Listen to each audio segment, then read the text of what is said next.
Hello, everyone, and welcome to Five Out Ball Knowers Podcast. My name is Graham Dinas. I'm going to be running the point today, and I'm being joined by the Core Four, as it is becoming Austin Harrelson, Brendan Evers, and Lance Thomas. Welcome back, gentlemen. It's been a couple weeks since we've done a full show. Yeah, But everybody's been busy, bro. Everybody's right, been holidays are kicking in, and everybody's trying to get home. It was a good episode last week, though. Like I thank you. listened. I It was a appreciate good that. episode. If you're looking for something to do on this Saturday, go back to last week's episode 15, and go to about the 30-minute mark and watch me name where over 400 NBA players play their collegiate basketball. Because that's how I filled the episode last week by myself. Um, yeah, welcome in. What's up, Brendan? Um, Did you really yeah, do that last week? I did. That's how I spent the last half hour of the show. Oh my Yeah. god, Yeah. Yeah. As always, we actually have that is quite impressive. the loaded slate today. Probably the It's the heaviest we've had in a while. most things we've had to talk about, maybe ever. A ton of stuff to talk about in the world of college football. NFL, obviously. We got the winter meetings this week, so there's been some movement in the MLB free agency period. The Emirates NBA Cup semifinals are tonight. Everyone's really excited about the in-season tournament. We'll talk a little NHL with the Quinn Hughes trade last night. What's that? Huh? What's that? And then we have a little college basketball talk before we end the show. But before we get into any of that, reminders as always, links in the description, 5outpod.com. First link you'll see in the description. We've got articles, we've got bracketology coming weekly now on the website. We have, it's just kind of the hub for all of our information. So go there, and links to all the socials are also in the description. Make sure to follow us on those, subscribe to us on YouTube, like this video, and subscribe. Yeah. Okay, let's just get right into it. Kind of the pervasive story of the week that's kind of escaped the realm of sports talk and entered like the national news cycle. The whole Sharon Moore situation that has emerged. Was that on Wednesday? When was that? That was It's been like Wednesday. 3 days, I think. Thursday? Yeah. Yeah. One of these 2 days. Yeah, so he is fired from Michigan kind of after the whole coaching carousel has slowed down. After National Signing Day ends, they fire Sharon Moore for sleeping with a staffer, which we've seen in other instances that be punished with, if like I recall Ime Udoka a couple years Yeah. ago in Boston. But the story just kept getting unraveling and getting deeper and deeper. I might pass it off to you, Lance, and let you give us kind of the breakdown of what is all going on. Well, to my knowledge, from what everything I've seen, it seems like, I mean, all right, oddly enough, man, I never do this. I'll tell you what, I never do this. But I'm sitting here on my bed, I was bored, and on my phone pops up Dave Portnoy in a like Twitter space talking. It says Michigan fans only. I'm not a Michigan fan, and I joined them, son of a bitch. Certainly not. And I just listened. And first of all, he's just delusional. But They all are. But Yeah. continue. I go in there and he talks about how everyone like knew about this alleged thing for like a while now, and how it's been like pretty common news that everyone was like, "Oh yeah, Sharon Moore's banging his staff and stuff like that." Did you see the Tim Brando tweet about it? I don't think so. I'm gonna. He said the exact same thing. He's like I've known that this could potentially be a story since September. He's like, but that's not something you ever say publicly until you have proof of anything. Yeah, and then there's like a crap load of like people coming out saying that like he was DMing like OnlyFans influencers during the halftime of like the last game against Ohio State. Like, there's a bunch of weird stuff going on about him, but I mean, what I've come to find is that he got fired without cause, kind of got upset, and probably freaked out, which I'm kind of surprised they fired him without anyone at presently. Like the AD fired him with no one present, no security, nothing. Just fired him, and then there he went. And then obviously he went. And I think he was charged with third-degree felony, breaking and entering. So obviously he supposedly kicked her door down and threatened to like. I've seen stuff where he said he's going to kill her, then kill himself, or he's just going to kill himself and his blood is on her hands. And he threatened himself with a pair of office scissors and butter knife. That's a little weird. The whole, I don't know about that The whole one. situation has been like constantly teetering from like, oh, this is serious. Oh, this is really funny. Oh, this is like that. It's just bouncing back and forth between like you want to laugh and then you're like, well, like their lives at risk. This is sad. Yeah. And then it comes out that it's like he's threatening with 2 butter knives and a pair Yeah. of scissors. And Like, it's hard kinda not to funny. laugh at that. Listen, for me, Yeah. like, I can understand, like, number one, it's sad because, like, number one, that's all, like, obviously, this is beyond sports. Like, that's just his own fault. Everything there is his own fault, so I don't feel bad for him in the slightest. I just think it's sad that, like, you just watched a man lose his entire life in one day over the stupidest decisions, and now he lost his family, his job, his life, everything. Like he's never gonna be able to do anything. You know, he's on house arrest now. I don't know if you guys saw that. Like he has a GPS tethering on his ankle. So there was that picture that came out. I think it was over Zoom. I don't know if it was in his holding cell or yeah, where it was in at. it was arraignment or court or whatever. He looked really sad, which Yeah. obviously, of course, he looked. Yeah, sad. I mean, But yeah, it's something like that in the public limelight, like where you just did everything wrong. I mean, I don't know. I couldn't imagine that.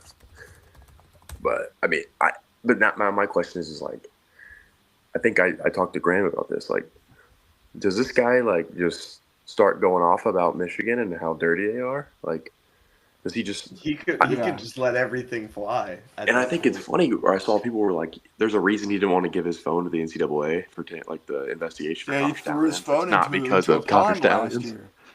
Yeah. And then, that's what I saw a tweet. So, someone was like, after the OnlyFans part of the story got involved again, someone like responded to that tweet saying, "You gotta throw this phone in the pond too. Like, what are you doing?" But yeah, it's the Michigan man. I don't even know what the language, the affiliation with being a Michigan man, that's just dead. I don't know if he's ever really alive, but like, See, that's the thing, there's bro. been so many, like, there have been countless scandals that have surrounded the Michigan program for 5 years now. I mean, even longer than that. I mean, probably forever. Well, I think yeah. that wasn't going to. I think that really wasn't going to go away until everyone that had been associated with the sign stealing thing was really not associated with the program anymore. But Which, this just makes it sad all around. Like he was the last guy left from that. Like, he was kind of. They gave him the head coaching position just to kind of be the fall guy for the whole sign. That's what I stealing think. thing. Like, he just kind of decided. He said, "I'll like lay on the sword whenever the NCAA comes and hits us with allegations. I'll take it." Everyone else bailed from that staff that won the title. So, I mean, he obviously was probably not the guy. That he was never going to lead them to a championship level season. He's just not a good enough coach to do that. And Michigan has kind of, I don't want to say leveraged this saga to be able to fire him, but you could see how the dots could be connected and that could be the case. Dude, I just think like I literally like I don't care about anything. I just think it's ridiculous how dirty of a program Michigan has been the past so many years, and like they waited. They waited until the national letter of intent day. They tried to throw that all off. Or they're like, hey, don't leave recruits. Like, sorry, this is weird, but dang well that they didn't. They did that on purpose because they've known for months. They probably had evidence for months. It probably wasn't just the other day when she came up and was like, "Hey, this is happening." Like, there's a tweet it was. Oh, I don't even remember what the context was. Essentially, it's just like a guy who's like curled up in the shower, um, who was like crying, and it was like just said something about like cheating on my wife, and then the caption on it was Sharon Moore, and the tweet was from November of 2023. So who knows how long this has been going on? Who knows what the truthfulness of that was? But yeah, But yeah, here's like the another like this is a prominent commentator saying that he's known that this could be a story for months now. yeah, I think. Dude, there's random people on Twitter that before this ever happened were like, dude, he's banging his staff. Mm, Like, tons of people on Twitter. And they're like, yeah, we know this stuff. And then even like Fortnite, because I was listening, he was like, yeah, everyone's heard this stuff, like rumors for months now, but it's never really had any real traction. I'm like, how do you just hear that stuff? And you're like, well, whatever. Like, I don't get that. Bro, it kind of enrages me because, like, the way that he acts, the way Taylor Lewan acted on national television, they were talking to him about it, was just stupid. Which, if you know me, that is hard for me to say because Yeah, I've bussin' always boy. loved Taylor Lewan. But, like, the whole, like you said, the whole Michigan man thing, it's like you guys are embarrassing yourself right now with the way you're handling it, like getting asked questions about it. Because it's not like real accountability. It's just like, well, let's move on to the next head coach. Let's see what Matt Campbell at Penn State's doing. Like, no, Yeah, you guys should probably not Sandusky your program and probably figure it out before you don't have a program anymore because of how many violations you accrue. yeah, you get Like- the death penalty. Yeah. Well, let's do what the media is doing, and let's move on to the Michigan Yeah. coaching search aspect of it, because the names that I'm hearing are simply comical. I think. It's funny. They're like Gruden, John They're Gruden. like, yeah. No, they are so certain that they're going to Well, poach no, there's Kalen some of them are DeBoer. delusional. Yeah, exactly. I think they're that's just more delusional. what I was. Kalen DeBoer is their number one guy. We have to we will get Kalen DeBoer, and my thought process goes to he's playing in a playoff game for his life, I'll say, on Friday, and we'll get to that here in a bit. But if Kalen DeBoer wins that game, then why would he leave Alabama? Now, Alabama is a better job than Michigan, right? I mean, the at the very best, least, I it would think. be a lateral move. At the very least, going to Michigan would be a lateral move, if not a backward step, especially with the culture problems that have emerged.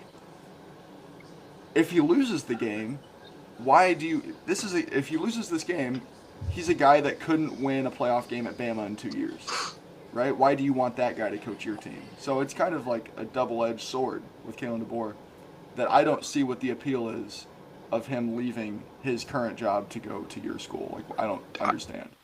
I think everyone just swirls up a storm just because Alabama fans hate DeBoer just because they don't like the way he coaches the team. So I think that puts him in all these conversations for coaching carousels because he's never came out and he always has said that he's not doing that. They haven't even reached out. They don't even know what you're talking about. I don't think he was ever in the Penn State head coaching job. I think people just like to make up shit. I wonder if his agent is putting things out there, right? Because Maybe. I do feel like guys, you don't just get thrown into coaching. You don't become a prominent name in a coaching search without some level of interest. Yeah. But except for Saban, people think Saban's somehow magically going to come out of retirement just to coach Penn State. Michigan? Yeah, no. No, he's not going to do that. Yeah, but we'll see how that all shakes out in the next couple weeks. It is interesting because you watch Penn I State. think, Go ahead. I was going to say, I think that's one of the more interesting things that could happen too. And I'm interested to hear, because I've heard some stuff, if we talk about the Utah thing, where their coach is stepping down after the bowl game. Yeah. And I've seen some stuff for them saying he is being forced out. 100%. I think they're that was just forcing out chatter all these online. coaches. But I'm really I'm interested to see how this goes for Michigan too, because it's National Signing Day's already happened, right? How do you deal with the coaching search and then put together any kind of competent football team next year? Because everyone that's on that team including their quarterback, who has no buyout for his NIL contract, they could just leave. Yeah. Now, Like, is there a world where this is so bad for them where they become Purdue next year? 100%. There is a world. I don't think that that's the world that we'll see, just based on what I've seen in the past. If I were a player on the Michigan football team, and Sharon Moore is my coach, and he leaves, and we hire someone who's going to be a better football coach than Sharon Moore, then I would probably stay personally. That's what my thing was, because I've always thought that he's just not been a good coach from the way that like the team there's no performs. reason to think he would be. Yeah. Yeah, so. I don't understand. We'll see how this shakes out. I'm sure. Well, actually, I'm not sure we'll have answers next week, but we'll have answers at some point, and we'll talk about it then. I feel like the more time goes on, the more murky the waters become. I would say the prevailing name that I'm hearing in the coaching search that does make sense to me is Jeff Brom. Right? Like, I feel like he's the only name out of the list that's at a place, like, he knows what his ceiling is at Louisville, and even with all the clouds surrounding Michigan, the Michigan job for him right now would be a better job than the Louisville job. Even though he is a Louisville guy first. So there's that aspect of it, but that would be the only guy that I could see. There? He did. That's the one thing I think I brought up. Increase his buyout? Probably. I could increase his buyout. Michigan is not going to be scared to fork over the checkbook to pay a buyout. I don't think. Like they. Do you think Lincoln Riley budges again? That his name's tied to everything too. Yes, that would be funny. I think I would enjoy. I'd love to see relationship. I want to play against. Like, I want to see Oklahoma play against Lincoln Riley so bad. Okay, let's move on to the next aspect, which is last night we had the college football awards, and I'm just going to pull up the list of winners from the On3 website. Mendoza wins a lot of things, which could be a harbinger for what's going to happen tonight at the Heisman ceremony. I was shocked that Mekhi Lemon was great this year at USC, but the fact that he won the Biletnikoff over Jeremiah Smith surprised me, to say the least. I kind of knew it was going to happen, I think. Well, Jeremiah won the Big Ten Best Receiver Award. I don't know what it's called. And then Mekhi Lemon wins the National Award, which is interesting. But we feel like we talked about this last year, right? The Biletnikoff voting is kind of all over the place. Like last year, Travis Hunter wins it. Hunter was not even a top 15 receiver in the league. Did he have 1,000 yards last year? I don't even know if he had 1,000 yards. I don't think so. So I feel like it's just been kind of sporadic, the voting on that award. Signetti wins Coach of the Year. Lance, your kicker. I didn't realize Dude, he's not. What do you know about that guy? Is that guy He's 95% field goal percentage. He's 7 for 7 for 50+ field goals, like 50+ yards. He's missed one field goal all year. He's like 23 for 24. Wow. Do more kickers need to wear booty shorts? Absolutely. I don't care if he's ass naked. If he went out there wearing a thong, I don't care. Do we think that's a correlation or a causation? Dude, he is the sole reason we beat Tennessee in Tennessee. That dude nailed like 350-yard field goals consecutively. He's a stud. Are we going to talk about like transfer portal stuff? Game changing. Yeah. Yeah, we will, but when we get there, probably not today. Okay, because I want to talk about Nebraska with Brendan whenever we get the chance. Yeah, I've heard. We got to talk about all the. I know we're getting to it, but I'm excited to talk about all the opt-outs from the playoffs. Snubs. Yeah. Yeah. Jeremiah Love wins the Doak Walker. That's obvious. Rodriguez wins the Bednarik and the Butt Kiss. Caleb Downs. Eli Stowers for the Mackey. I don't know who I expected to win the Mackey, but he's by that's far just the not best a name that was on my radar. But you think he was the best tight end this year? Oh, without a doubt. Okay. Dude, 100%. He's going to be a first-round pick next year. Sure. 100%. Okay. Disgusting. That's the only reason Pavia has 4,000 passing yards or whatever he has right now. So that brings us to I also saw tonight. that Spencer Fano, Yeah. the Spencer Fano from Utah. I've seen him projected to be a top 10 pick, like all over the place. Utah is gonna have two like top 20 offensive linemen. I forget who the other one is, but they've got two legit NFL O-line caliber And guys. yeah, you find like, they have like a top 5 run offense, I think, in college football. It's like that could potentially be why. Like you can have a good back, but if your line is so good that you basically have 3 or 4 yards before you even have to start making people miss, like you're golden. And then that brings us to tonight at 6. We've got the Heisman ceremony. I'm pulling up the odds on FanDuel. Mendoza's minus 7,000. Diego is the number 2 at plus 1,500, and then Love and Sayan are very far to the rear. Do we think it's going to be Mendoza? Is that we all probably agree on that? Yeah. Just in general, I feel like though pretty weak Heisman year. Like I feel like if Ashton Genty was in college football this year, I feel like the award would be his in a runaway. I think it'd be no question. Which I think was it you guys? I think how it's like. I think it's in like Japanese baseball. If they don't feel that there's somebody that's worthy of it, of like whatever their award for like the Cy Young is, they just don't give it out. Yeah, that would be like I don't know so if there's funny. been a runaway good player. Like, could you imagine if they Heisman Trophy ceremony that came out and they're like, and the winner is nobody. Yeah, we'll give out another one next year.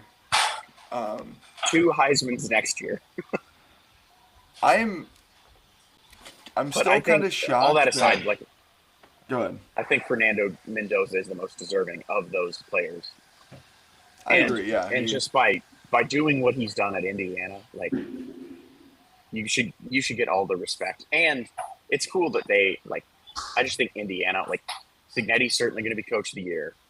Yeah. And by doing it there, like I don't know, I feel like it almost just continues to add to how impressive what they're doing or what Cignetti and his staff has done at Indiana is. So if you add a Heisman to all the awards that they're just stacking up there, then it just makes it even more validating. So also, yeah, I'm excited to get into the college football bracket because that could be interesting. I noticed they did the Big Ten teams opposite sides of the bracket. Maybe we get a rematch of the Big Ten championship game. I mean, I think it's fairly apparent to me that those are the 2 best teams in college football right now. Let's just get into the tier list for this week. We're getting into it early today. This is kind of gonna be our playoff preview. We're just gonna tier the 12 teams in the playoff. If you guys have been watching, you know what our tiers are: good, sneaky, not ass, sneaky ass, and ass. It's a perfect tier list. I don't think it gets Those are much better than those. You can classify just about anything. All right, Grant. I want to clarify though. These tiers are in relation to playoff teams, right? Yes. So because none of these teams are ass, right? No. But in relation to Indiana, right, who would be in the good category, somebody could be ass, right? Okay. Okay. So Indiana, the number 1 overall seed, they won the They're Big Ten championship last week.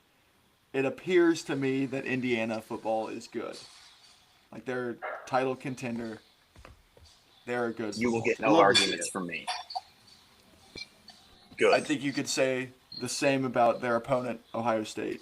I still think they're good. That game on Saturday, I just felt like the talent did their job for the most part, and I felt like Ryan Day got outcoached, and that's what lost them the game, which we've seen that before for the past 5 years against Michigan. He kind of gets himself in a tizzy, and he doesn't know he makes poor decisions as far as game management goes. The play calling suffers because of it. But we saw last year in the playoff that they just kind of ran away with all their games. So, and then we've got Georgia, the number 3 overall seed in the SEC champs, who just essentially skunked Alabama last week. They're playing their best ball right now. I think they're good as well. They're good. And Yeah, now we can start having some maybe in like debates. week 8 I would have not said that, right? But man, Yep. yeah, they kind of took it to Alabama last week. I want to hear where everyone's head is at on the Texas Tech Red Raiders, who got the last bye. They won the Big 12 last week. Because I'm leaning sneaky good. Like, I think legit title contendery. Like, I think so too. I think that they're not necessarily like under the radar, but I think people are not giving them the proper credit because of the league they play in. But they've been fairly dominant outside of the game in Tempe that Brendan went to, right? Where they did not have their starting quarterback. And that's kind of the only thing that's been held over their heads. But when Baron Morton plays, this team, I don't even think they've played in a close game. So No, and BYU, right? They said it, or their coach was like, "That's the best team in the country." But it's like BYU, it's not even arguably had the second best record in the Big 12, and they got their butts kicked twice yeah, by Texas Tech. So I would actually say they're good. you think just good? Like I think all 4 teams that got the bye are just good football teams. I mean, I agree. Now, I maybe think in they're relation good. to Indiana, I don't think maybe they're that good. Yeah, that's where I'm kind of at. Is like I'm looking at Texas Tech in relation to Indiana and Ohio State, and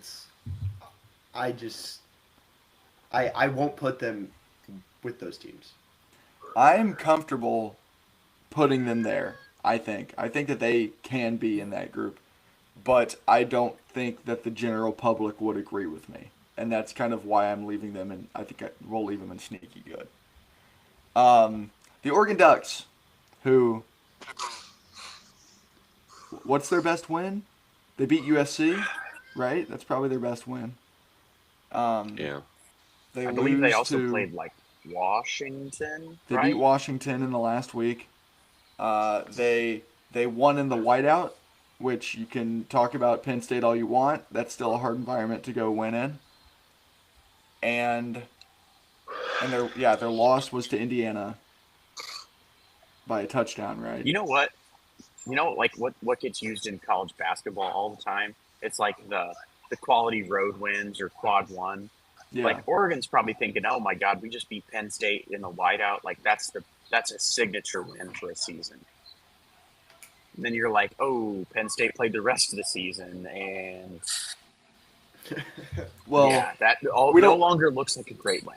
we don't have to dive into the college basketball analytics of it all, but if you look at the But is power that a bad ratings- comparison? It's Like it's an apt that goes comparison. from like an insanely good win to like just met. But Because Penn State had.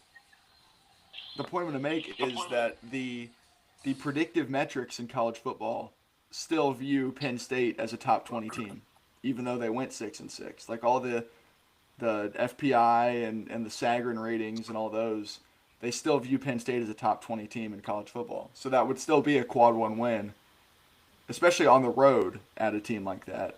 It'd probably even be a quad 1A win, which I just think's funny because we saw how they bottomed out midway through the year.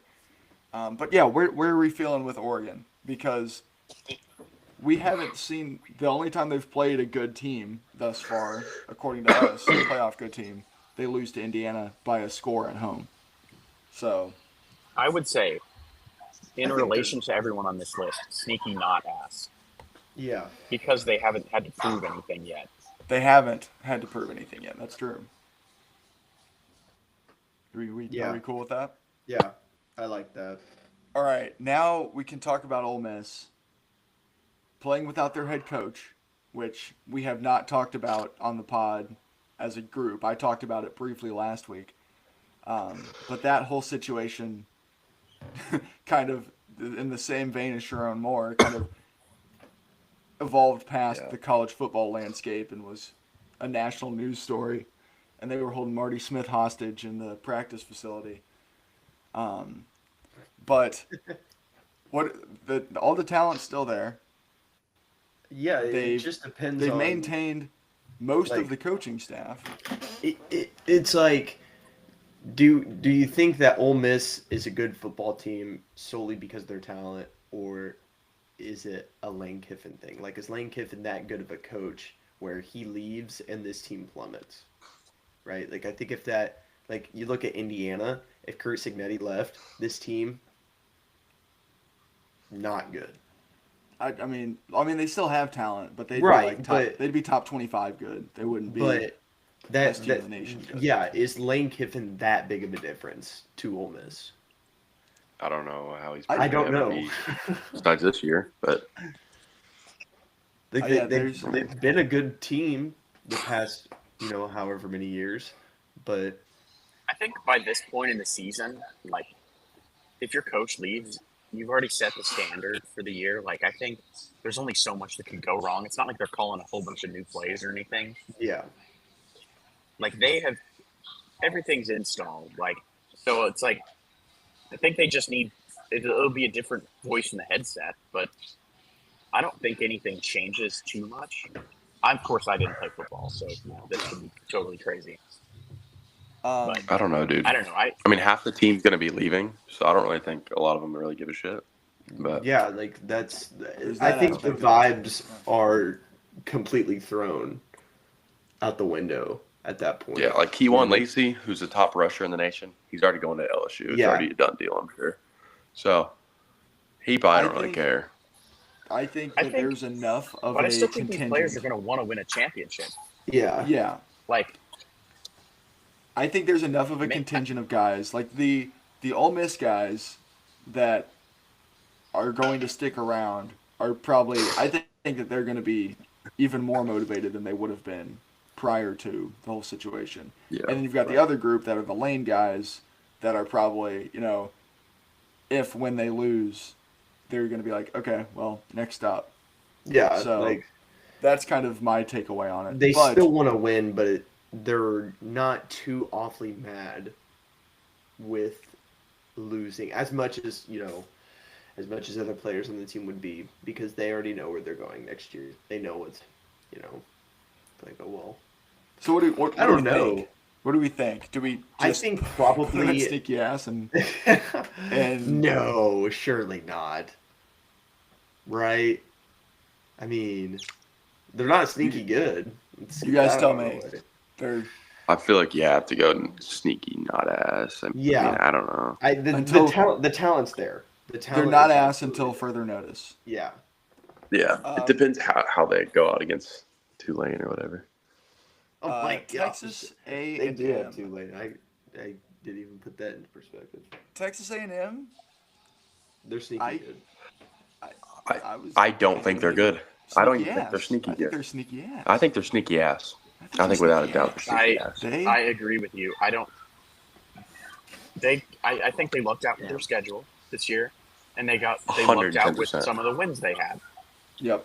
And then Texas, like that Texas game at the end of the year, they got exposed a little bit. I mean, they got They- exposed against Beamer, who somehow choked an They entire. played the 7 worst teams in the SEC prior to the Texas Yep. game. Their conference schedule were the 7 worst teams in the league, and Yep. or maybe the 6th worst, and Missouri with their 3rd string quarterback. And yeah, but that Notre Dame win is doing some heavy lifting. And that For their was playoff 3 resume. months ago now. Yeah. And it was a 1-point win where they got bailed out by a holding call, right? I forget what the call was on the goal line, but they did get bailed out. So yeah, I'm thinking A&M's. We'll talk about the Miami game. We'll talk about each game probably as we move along. But Oklahoma. I want to I wanna start with We'll Lance. start. Yeah, Lance, you're your Oklahoma guy. Where are we feeling? I'd put sneaky not ass. Okay. The defense is obviously there. It's The maybe the defense is best good. maybe the best unit in college football is the Oklahoma Yeah. defense. It's not letting me The drag. defense is great. The offense Are you is guys, I'm trying not to drag and it's not letting me drag. yeah. There we go. Yeah. I I mean, am I don't know, curious to see what the offense Oklahoma's looks the like. 8 seed, right? They're the 8. They get the So home they do game. get a home game, right? Yeah. Okay. Mm-hmm. Then I'm Norman. very curious to see what the when did you guys, when you played Alabama, where was that game at? Was that in Alabama. Norman? Or was there? Okay. It was in Tuscaloosa. So yeah, they should win that game. I think they're gonna win that game. I do. I don't know. We'll see. Dude, I don't know. Because like everyone here, I live in Alabama. Everyone here is an Alabama fan. Like every game we've watched since the Oklahoma game, they've looked awful. Yeah. Awful. All When's the around last the time board. they looked good? Like when is the last time the Alabama football team looked confident? Before It was probably like Before Oklahoma, I mean, mid October, probably, right? Yeah. Like I I mean, remember their last game of October they played South Carolina and they got taken down to the wire. Like I think since actually, that then they game, should have lost that game. They they've should have looked lost that game. very average, but they've only lost once. So Yeah. and then obviously they do have they have the second worst loss in the playoffs. Yeah. Behind the Tulane The Florida blowout State. loss to Texas San Antonio, which Yeah. I will bring up when we rank them. Well, let's talk about Alabama then. Do we think that Alabama's sneaky ass right now? I As a low-key think playoff they're sneaky contender? ass. I'm not gonna lie. Like we just watched them in the SEC championship game, not move the ball for 3 quarters. They had -3 rushing yards. Yeah, Yeah, no, Totally. definitely I looked agree in. with you. Like, I will stand on if that name said Vanderbilt with their stats and record, they wouldn't have been even close to the conversation of playoff. So no, Yeah. I mean the fact that the Week 1 result of Miami beating Notre Dame at home by a score is keeping Notre Dame out of the playoff, while Alabama's Week 1 result of losing to Florida State by 2 touchdowns, who then went on to finish the year under 500, is not being held against them nearly enough. So, which the committee puts the teams in they want and then adds their argument after the fact. Yeah.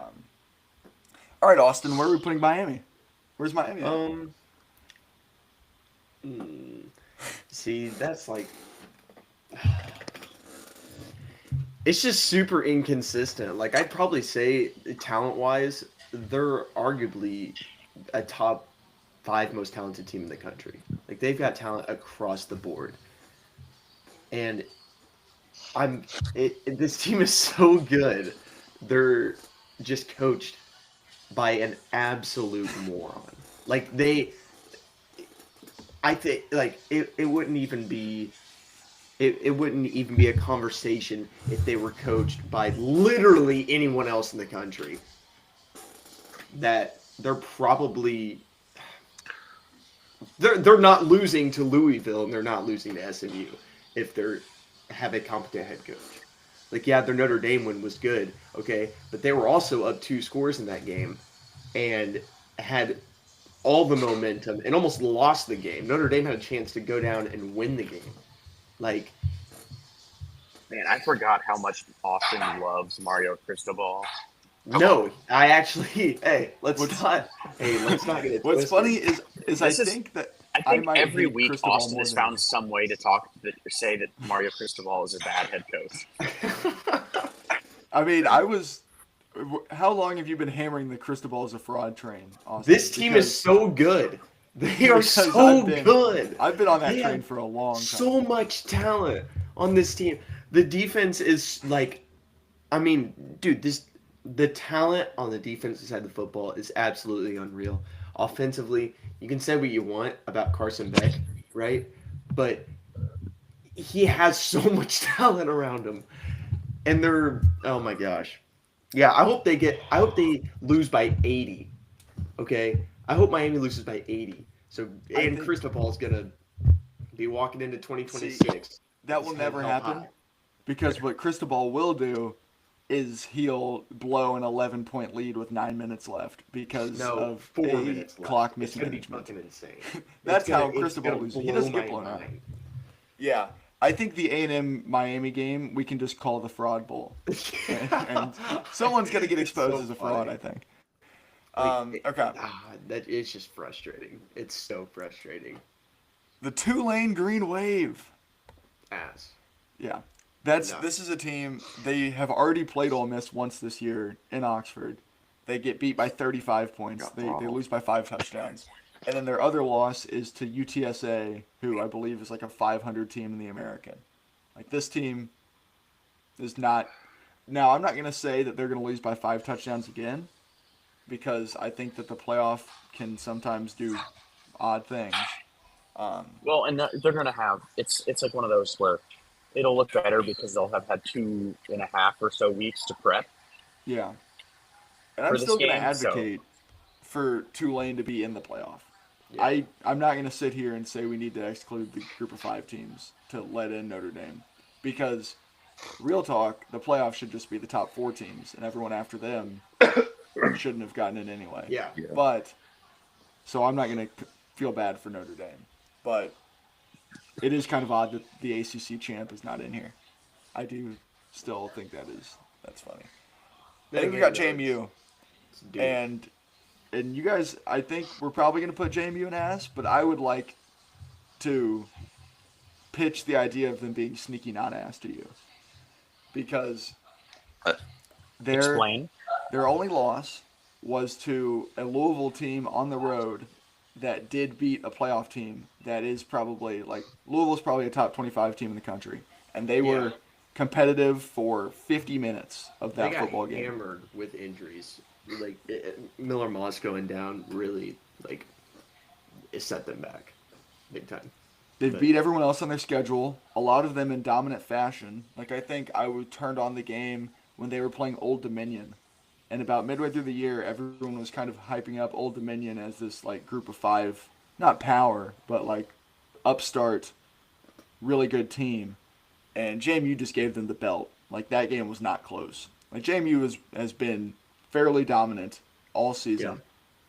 And their only loss was a close enough loss to a team that maybe if the season worked out a little differently, we'd be talking about as a playoff contender. With that being I said, understand this pitch.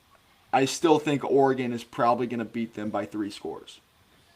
But that would be the pitch for JMU to be sneaky non-ass. Yeah, I just don't think that they're nearly as good as, like, once again, it's the same thing as Texas Tech, right? We don't put them in good because you can't put Texas Tech with an Indiana or with Ohio State. It's the same thing with JMU. It's like, yeah, we're all going to be rooting for JMU, of course, but, like, I'm not going to sit there and say that the Dukes are better than Texas A&M or even Alabama.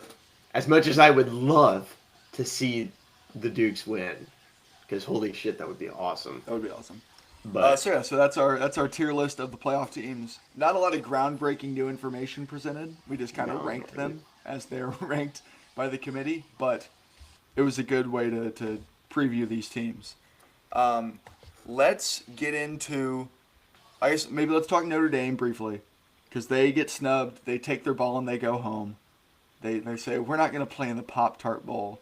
We are above that. And they just, they elect to sit out of their bowl game.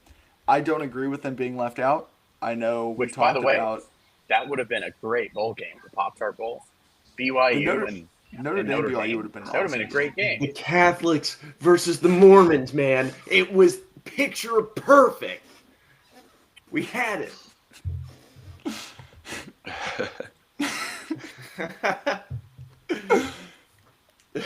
We may need a fact check on this comment from It's- Jake. We may need a fact check on that. He is the father of the Constitution, though. So I don't know. I've Did heard you so said many. Jake's in the comments? yeah, Uh, Jake. Jake has given us 2 dynamite drop-ins. First, he tells us that Mark Stoops is kind of flying under the radar right now, and then he says Tell him to that, join the dang that podcast. James Then. Madison is the first president of the Saints. Yeah, Lance. Jake, you are welcome to hop on. The link's on the prep sheet. As always. Back to Notre We Dame. need someone. Yeah, I've heard like there's 2 sides of it, right? Which is where obviously people are pissed that Notre Dame wasn't in because they feel like that they were a top 12 team in the country. Okay, which is probably true, right? Yeah, I And- think they're a top 3 team in the country And on paper. yeah, I see. I don't think that I would say that personally. I wouldn't say that. I mean, Because they are rolling and like I just no actually I wouldn't say that. I'm gonna stand my ground. I think they're better than Georgia. Like, I think if they played Georgia right now on a neutral field, I think Notre Dame would be the favorite. I believe that. I don't know if they'd win. I think they would be favored on a neutral field. Yeah, that's a big thing that people are bringing up is, well, Notre Dame before the final bracket came out, they were top 3 in national championship odds. And first off, I could give a rat's fucking ass what Vegas thinks about them, personally. Okay, don't care. I do think the resume does need to matter. Yeah, I they don't had mind. 2 games that if they win So one their of best those games, which they win were close, USC, of course. like- You win one of those games, you're Miami. in, right? You lost to a Miami team that, yeah, they're a talented team, but they suck. Let's just be real. And then A&M, we've seen how A&M seasons went, and so Yeah. it's like you're playing. You lost to 2 weak playoff teams. Mind you, it was the first 2 weeks of the year, back to back. Probably not, ideal, but they had the opportunity. It was right there. They And did. if they beat A&M, then Miami does not get it. That head-to-head goes out the window at that point. And the only reason the head-to-head even matters is because they lost to A&M. And say what you want about the loss, but they haven't really done anything since to prove to anyone that they absolutely 1000% deserve a spot. They definitely have an argument, but I'm not going to sit there and say Yeah, I don't know, dude. they're like they are just this. I mean, they got absolutely hosed because they didn't get hosed. Like there's fair arguments for both sides of it, and so I had to talk to a Notre Dame fan. How did they yesterday. get hosed? And, How did they that's get what I'm hosed? saying, like, Can we talk? There's- Because I don't think the committee, if they were going to leave them out, they could have left them out. But what they do by doing these weekly shows, what they Yeah. have told me all year is that Notre Dame is better than Miami. Yeah. And not in a single one of their rankings throughout the entire season was Notre Dame below Miami. But then in a week where neither team played, the committee said, oh, you know what we should do is we should compare the head-to-head. Oh, that's right, Miami beat Notre Dame Yeah, 4 months that's- ago. I mean, that's now fair. we'll jump them. Now we do think Miami's better than Notre Dame, despite no new information being provided. Yeah. That's how they got hosed. Yeah, They well, I could think have won the it's more of a committee thing than That's it is actually Notre Dame deserving a spot. Like that, it's not okay. Notre Dame Yeah. absolutely 1000% deserved this spot. It's that the committee played around with it. Duke went and won the ACC. If Virginia would have won it, okay, Virginia. I mean, Notre Dame. That would have mattered. Probably that makes that it- wouldn't have mattered. If Virginia It's won, like- then JMU's out. But the Notre Dame spot would have still not made the playoff. I guess that's fair. But I don't know. Like as a they're college just football super fan, inconsistent I- with everything. like I don't want to advocate, but for like leaving Group of 5 schools out. But like, come on, I would have so much rather seen Notre Dame in the playoff, like football wise, than watching Tulane get beat by 5 touchdowns. I still think Like, can we be real about this? Like, the top 4 teams that got a bye, we said those are the 4 good teams in college football. This would have been the perfect year for the 4-team playoff to give you a champion. Yeah. But we're getting greedy with playoff games and we want to expand. Again, I'm telling you, 20 teams solves Unreal. every single problem with this year's bracket. You just let in all the league winners, and then the bubble cuts off after Vanderbilt, right? All the Yeah. teams that were trying to make a case for the playoff: BYU, Alabama, Notre Dame, Miami, Texas, and Vandy. All 6 of them get in, and then they have to go and they have to win games against league winners who won their last game of the season and won their league. I think that this year would have been the perfect year, and I will write that article before the playoff starts on Friday. I will have an article up about that. So 5outpod.com. It is just so like I don't know. Graham, can we I see think your it should bracketology? be. The 20-team playoff or the college basketball bracketology? The spreadsheet. No, the For- spreadsheet with the 20-team playoff Yeah, Yeah. I'll pull that up. that you've pulled up periodically throughout the season. Yes, let me find that. Because I think we 20 posted it team- in our chat, and it actually would have been pretty cool. Yes, I'm telling. I mean, like, I think it works so good this year because look at the teams that were left out. Like look at Texas. They have good wins. Vanderbilt has good wins. They have playoff worthy wins. And so when you're adding those teams in now, seeing Boise State against Texas, that's kind of not. is that big something I enough? probably- Can you guys see that well enough, or should I zoom Yeah, in? I can.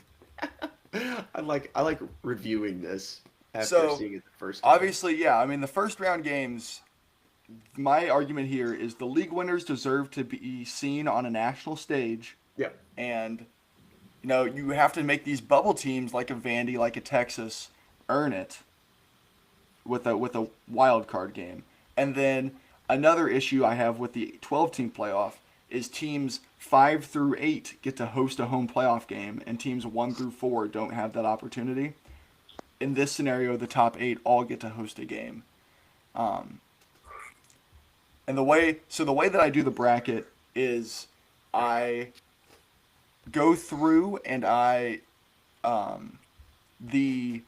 if you have played a team in the regular season, I will not put you in the same quadrant. And I think the only examples of like a double head-to-head, like Texas Tech played BYU twice, Georgia played Alabama twice. And so for those matchups, I won't allow those teams to meet each other until the championship. And then what I do is I go and I regionally place each team in the bracket based on like where their first game would be played. So like Texas gets to match up with Texas Tech because people would want to watch that, right? Like Vandy and Indiana, that's like a 2-hour drive. Ole Miss and Bama didn't meet this year, so they would meet each other in the first round. That Oregon BYU. So I'll talk more about that in the article, but 20-team I love playoff it. this year would have been Let I us think- make the I still believe. decisions. I think for Give this us the year, committee spot.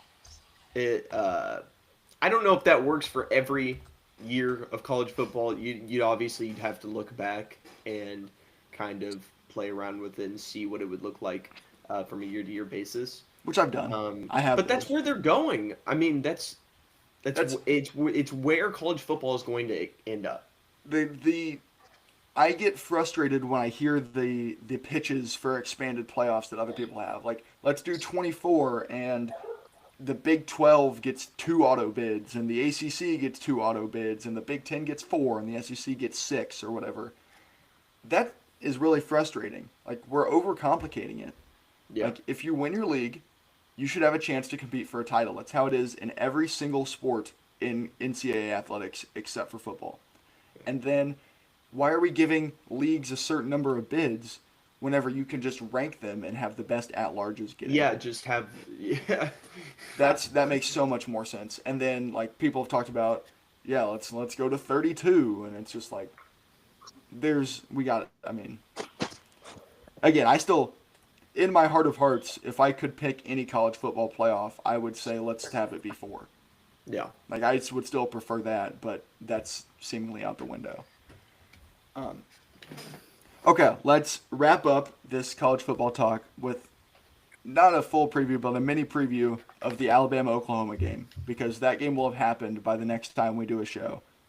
They Throw it play to on Lance, Friday night man. at 7 on the ABC, ESPN family of networks in Norman. Alabama is a 1.5 road favorite. Last I checked. I'll turn it over to you, Lance. What are we expecting to see? I would expect that line. Like I think usually the line shifts slightly towards the home team, but like this is gonna be great. Let's hear it, Lance. Listen.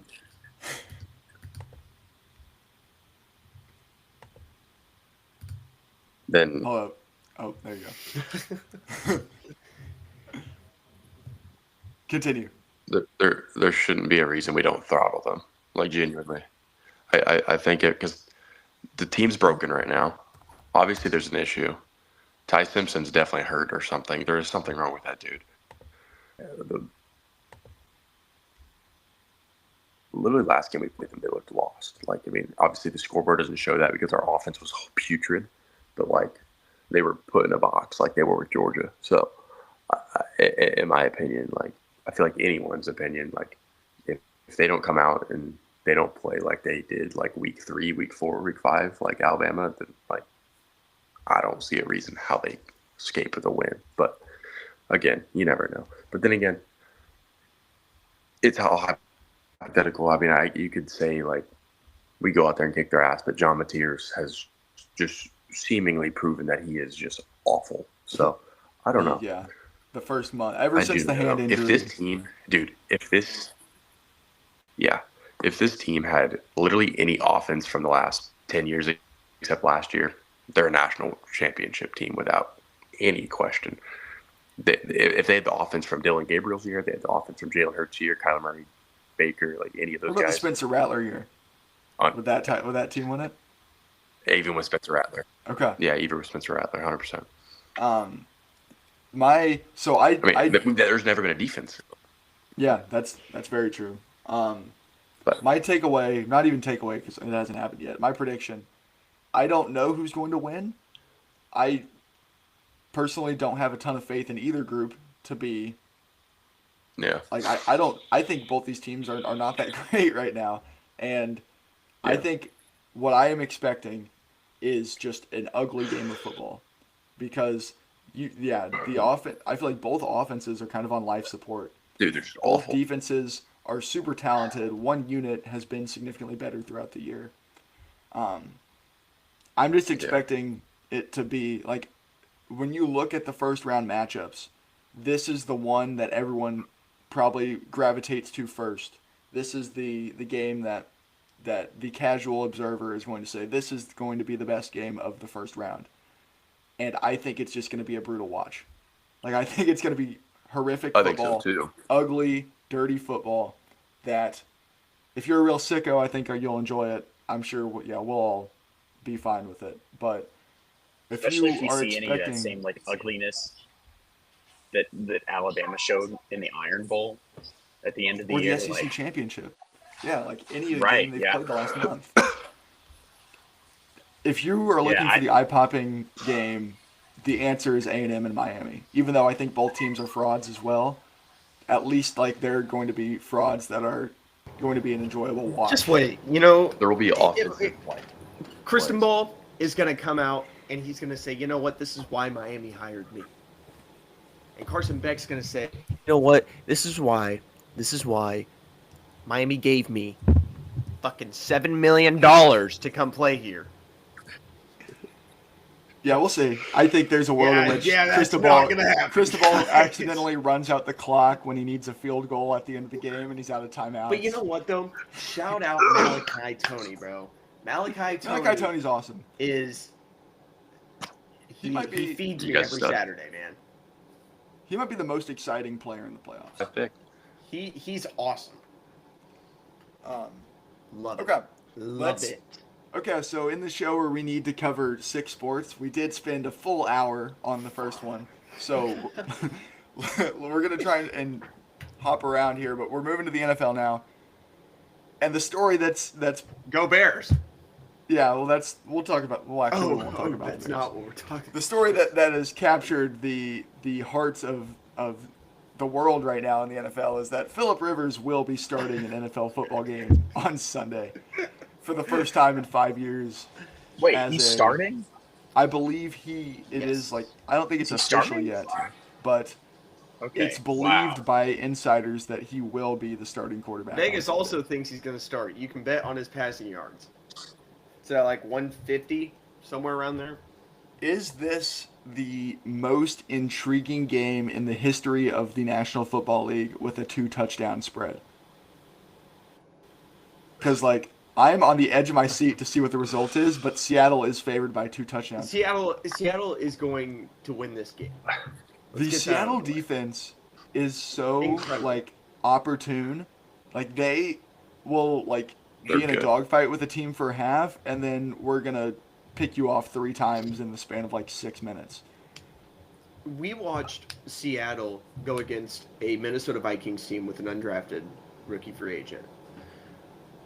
And mind you, this guy's been on the team all year to that point.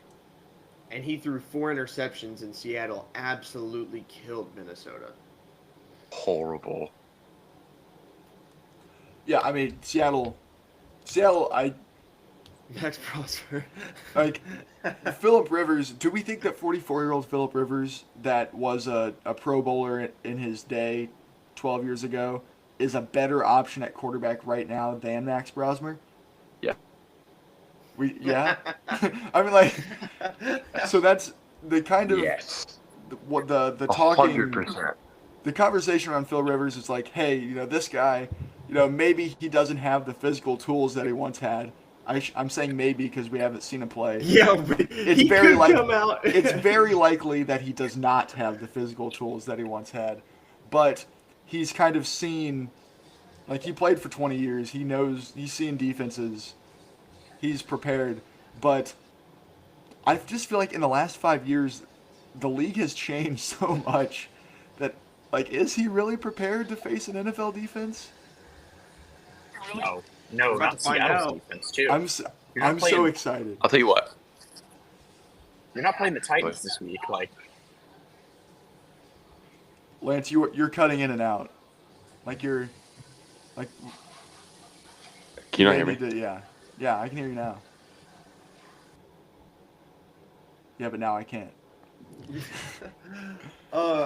Yeah, I But- think bringing in Can Phillip you hear me now? Rivers Can you hear me now? Yeah. is the dumbest. It is actually one of the dumbest moves I've ever seen in sports. Well, This is so stupid. We took a look at the free agent pool because right now you It's can't getting make a clicks. trade. It's too late to make a trade. So you're bringing in Taylor Heineke, or you're bringing in 36-year-old Cam Newton, or Ryan Tannehill. They called Tannehill. Yeah, Tannehill told them Tanny no. said no. So there's a lot of I wonder how the list went. You saw all the names that they called, right? They called everyone. They probably started with Andrew Luck, is what I would assume. Okay. you have They to. called Tom Brady and be like, "You want to come out of the Fox booth for 1 week?" But what happens if Phillip Rivers goes out there and he plays awesome? Then he's You're the going to see guy. a team next year for us. in the same exact spot, and they're going to say, let's say the Patriots, right? Let's say same thing happens to Drake May and the Patriots next year, and they're like, Tom, man, we need you. We need you. Look how Phillip played last year. You remember how he played? That could be you, man. You're the best player ever. And Tom's gonna look at him and say, getting paid $400 million. 25 mil a year. So, no, but I think it's actually so unbelievably stupid. So unbelievably stupid. I'm excited, regardless. Lance, we can't hear you, dude. I think it's. Uh-uh. That's the fifth. That's the fifth member of this podcast. Is actually Lance's Wi-Fi. Yeah, it's becoming a full-time character. Okay, I want to talk briefly about the Thursday night game, where the Bucks carried a 2-touchdown lead into like midway through the fourth quarter, and they lose to a Kirk Cousins led Atlanta Falcons team that hasn't won a game in like seemingly months. But Kyle And Pitts. and Kyle Pitts in my Hear me now? I'm in a $50 buy-in league, and I'm in the quarterfinals right now, and Kyle Pitts scored 40 against me. What the hell? Kyle Right? Pitts. Kyle Pitts. Kyle Pitts. Yes. Oh no! Why am I facing? First of all, if you make the fantasy playoffs, how is Kyle Pitts your tight end at this point in the season? And then, why is he scoring 40 on a Thursday night game in Week 15? That's so frustrating. He is like quietly, like if you look at his stats, right? He had a phenomenal rookie season. Okay, but he didn't have a touchdown. I still think he No. underperformed compared to like where the hype was on. Because like, I Yeah. thought Kyle Pitts was going to be like up next. Well, that's Tight the end. thing. Is if you look from his second year on, he keeps improving. Like there is some form of improvement. It's just he's also the most gifted tight end to ever grace a football field. He's Like- a freak athlete. Yeah. No, there has been no tight end that has ever played like Kyle Pitts, and he sucks. Like that's the whole joke. Is he's like Anthony Richardson, but at tight end. Like, oh, he's a freak, man. He has got a cannon. He can run fast. He just sucks. But not anymore. Not Oh. anymore, Graham. But yeah, so this is the other point is the NFC playoff picture is getting really murky because seemingly one of the Bears or Lions will not make the playoffs. And that game when they play in Week 18 is going to mean a lot for the NFC Yep. playoff picture. It's not But- murky if you're the Cardinals. Well, no. The waters have been clear for weeks now. I know the water's probably black for the Cardinals.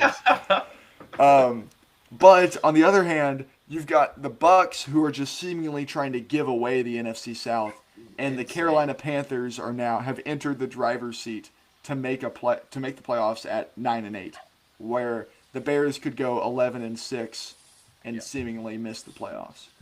Which is crazy too because I think it was like week 7, I think, or whenever Tampa traveled to Seattle and it ended up being a really good football game. Yeah. And I just remember everyone being like, we could be seeing this could be a playoff game. Oh, welcome back, Lions. I can hear that. I could hear that.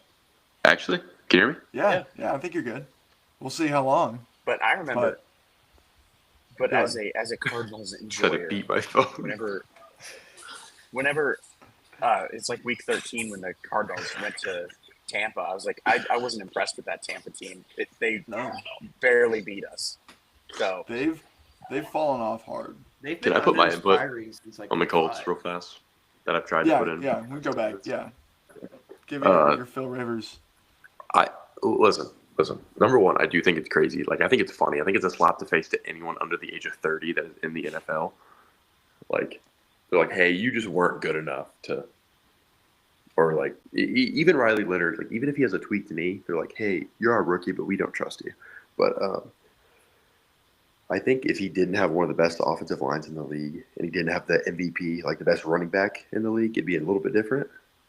I feel like the offense they can run with this 44-year-old man, grandfather, is going to be weird, but I feel like they could get it done with who they have around him, Yeah.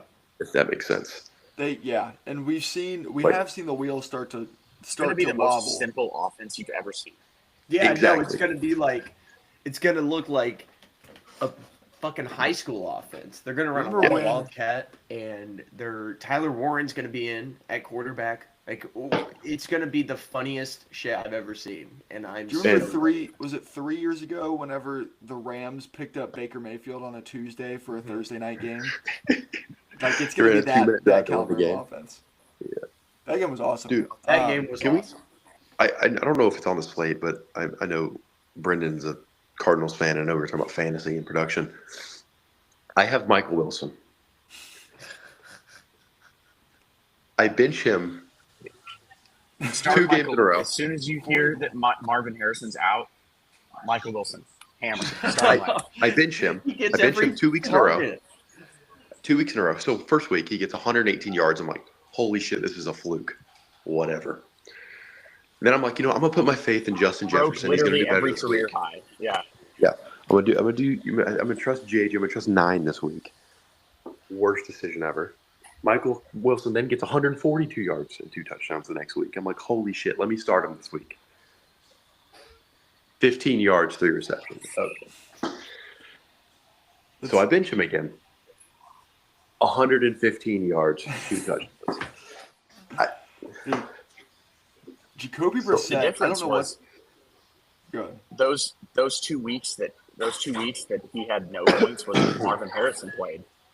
For whatever reason, the offense just they I think he can't holds them accept back. that they have 2 good receivers. I think Harrison so holds it's that just team like- back. I don't understand. So anyway, Personally, if we're gonna just briefly on the Cardinals, they take Kyler out of the offense and they insert Jacoby Brissett, and Jacoby Brissett just becomes this like high volume Brett Favre gunslinger all of a sudden. Yeah, Like, it makes sense. He drops back 70 times a game now.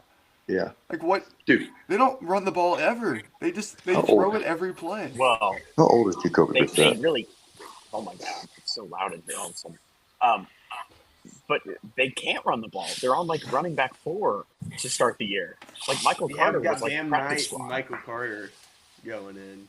Like You want to be honest? Like, we were supposed to have James Conner, Trey Benson, and Amari DiMercato. Like this is running back 4, so they can't. They have to pass dude, it. if And this they have team, Trey McBride, so that's just like a cheat code. so Michael Brissett's only Wilson, 33. He's only 33. I'm telling you. And by the way, he's on a 2-year deal, so he will play a role. He's next gonna be year. like Gino. I think Gino. Murray's traded. He'll be the opening day quarterback. He'll be this week 1 100%. starter. 100%. I Kyler- think they're going to trade Kyler. They would bench Kyler, I think, before they would give Brissett away at this point. I don't like him, Again, man. that's all hinging on the fact that Jonathan Gannon is coaching that team next year, which And I don't that's think he will a be. pretty big if right now. I think he's I've a good coach also heard too. too. But Before we move off of this, though, I've also like there's like this discussion too of like Cardinals fans being like, oh, as soon as Jacoby came in and they moved the ball a bit better, they're like, see, Kyler was the problem, blah blah blah, and it's now it's like, okay, Jacoby's 1-6 or like 1-7 Yeah, since I he would say like took they over. lost. Like they haven't been winning, so now all of a sudden the narrative has changed again to where like, oh, maybe Kyler wasn't really the problem. Like things haven't gotten better, That so I team think sucks.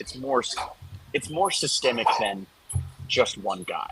But it's so easy to throw it on the like first overall pick guy that was supposed to be this like savior. But it's like if Tom Brady ever had a bottom 2-3 offensive line in football, like I don't think he's not the GOAT, right?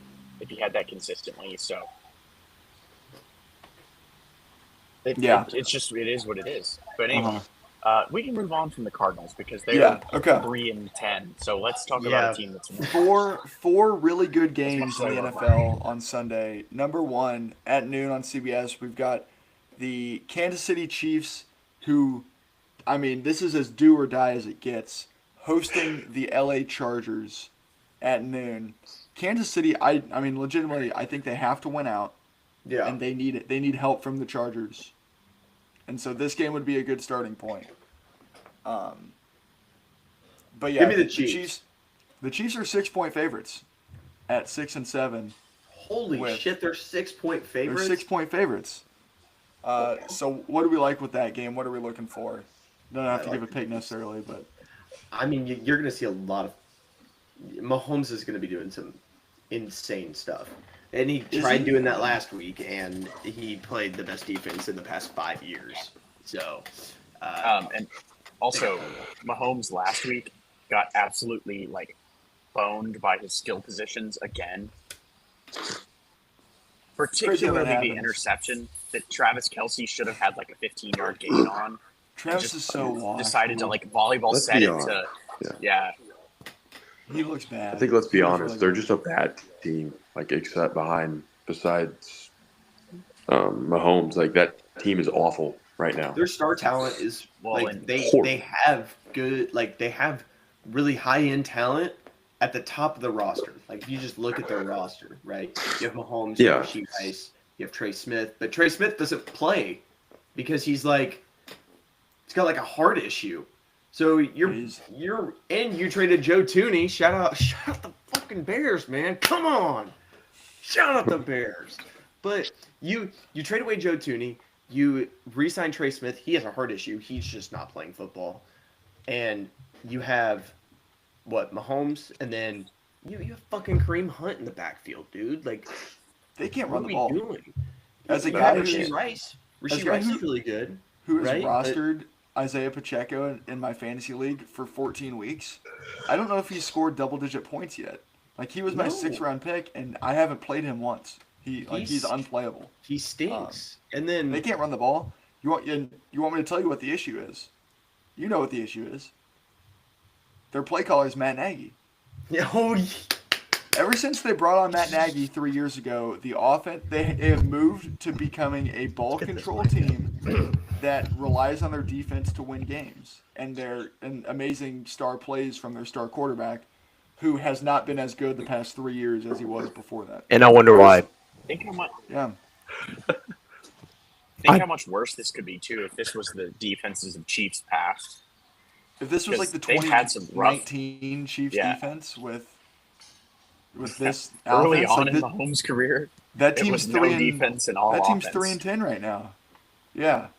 Matt Nagy, dude. Okay, just a quick brief. If the Tennessee Titans hire Matt Nagy, I'm going to lose my ever-loving fucking mind.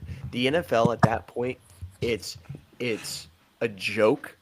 Okay, it's like that would be so poetic in my eyes. I'm like, you know Hiring what? Matt Nagy is like electing to lose. That's like you're actually asking to set your franchise farther back. I mean, Yeah. man, go Bears, bro. But all right. Next game. So this game happened probably 2 months ago. The rematch. New England goes into Buffalo and wins, and kind of announces to the world, "Hey, we're here." I don't think they've lost since, no, and they they're now- actually haven't. and they're now 1.5-point dogs at home against the Bills on I Sunday. think they're absolutely due for a bad game, and I think you Buffalo gotta wins this game. they have not played like a team They've with a played pulse too in a well. month.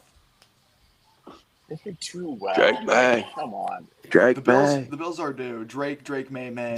Drake made. That's so funny. Dude, I'm telling you what. Mike Vrabel, man. Yeah. I don't give a shit. I don't Man, give that a guy shit can coach. who's on that team. I don't know. I don't care who's on that guy team. can coach.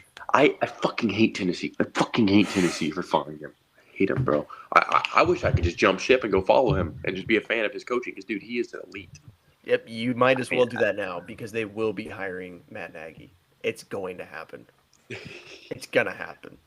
If And the you- Titans hire Matt Nagy, I will burn every single memorabilia I have, and I will not Jeez. ever cheer for that team again. You heard it here first. I actually wouldn't. I would do the same exact thing. Yeah.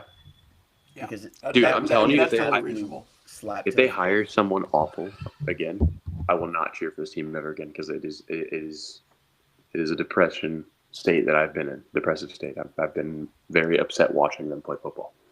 I don't know what other coaches would be on the market, but I don't know. obviously John Gruden. Yeah, John Like- Gruden. There's gotta be- Yeah. There's got to be somebody that's like I don't know, like what's the hottest OC in I was football gonna say, right like- now? There's got to like- be somebody that hasn't had a head coaching shot yet, What- kind of like a Ben Johnson, right? Yeah, what offense is That like they could clicking go this for. year though? Like who are we pointing to and saying, yeah, that guy? I mean, Seattle. Josh McDaniels. Who is Seattle? Whoever Seattle's coordinators are would probably be the It's Clint answer. Kubiak. Yeah, that's probably your guy. Yeah.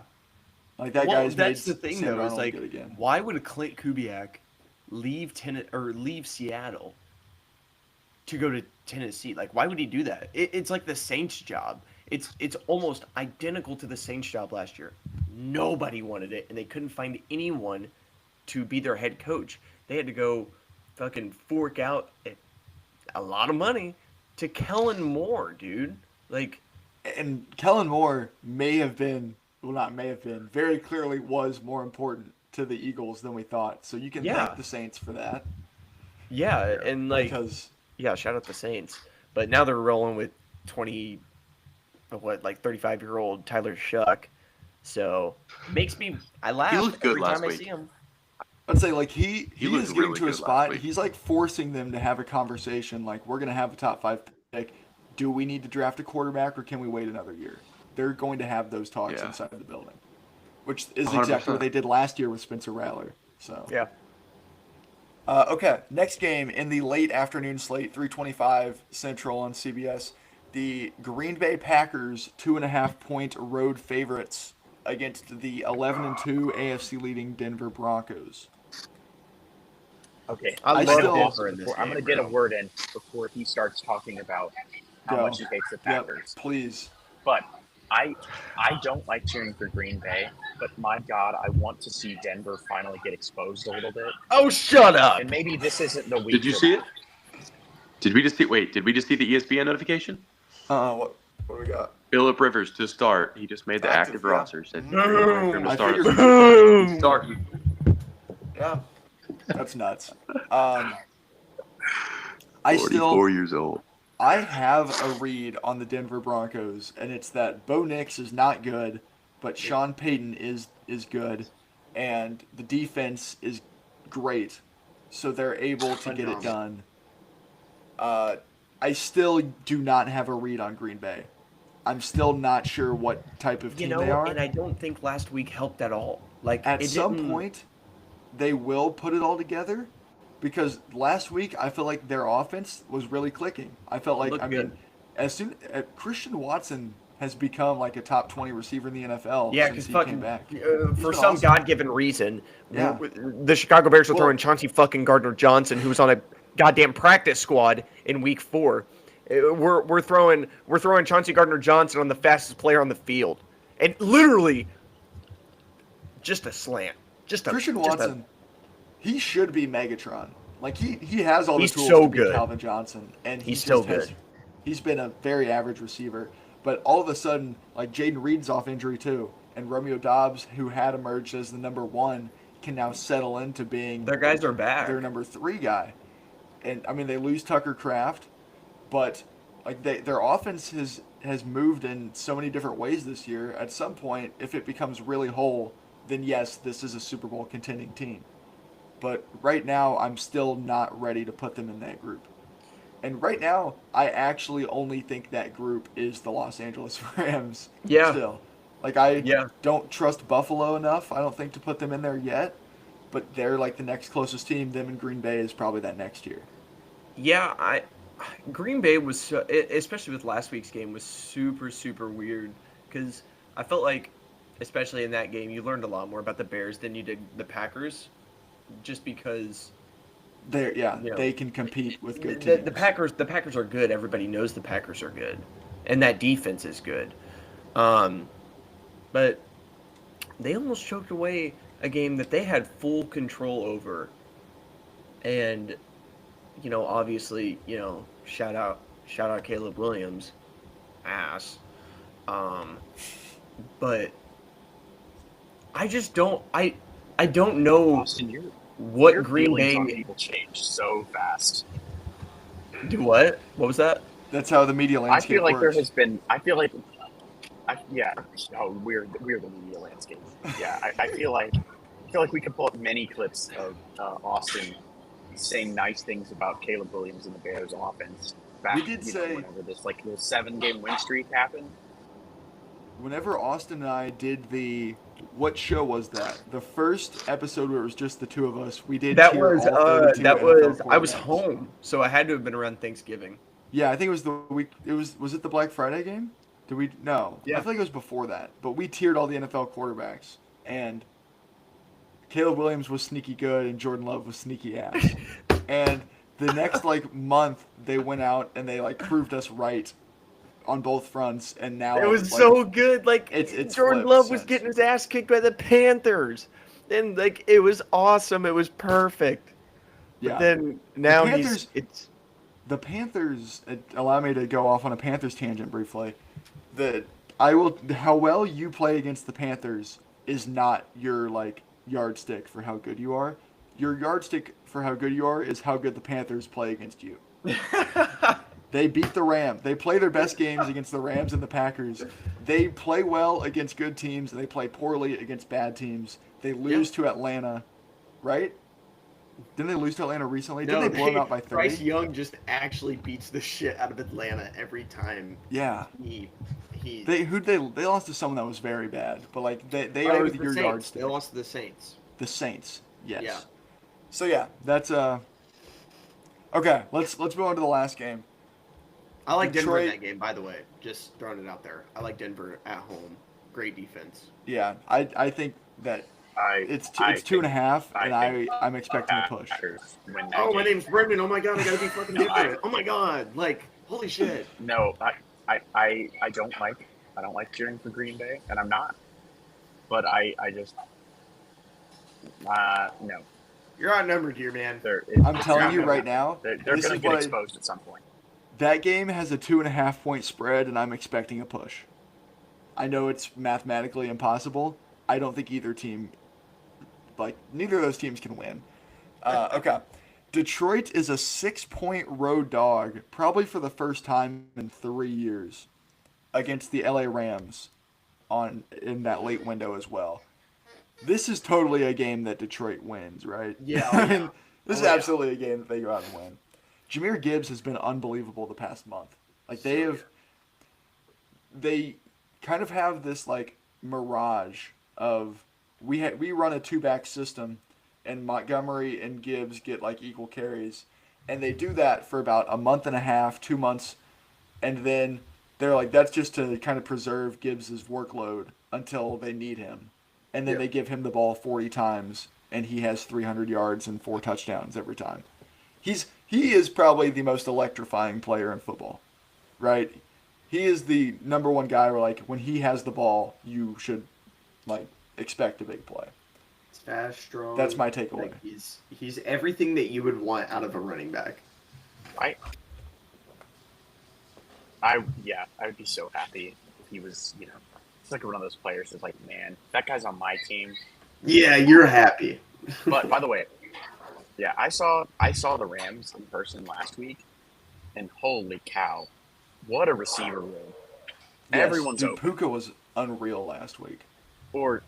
And by the way, I believe, Will Johnson, who was the Cardinals' like first round corner, or I don't know if he was a first Second round. rounder, He was a but second he was round pick. a high draft pick. Yes, second round pick.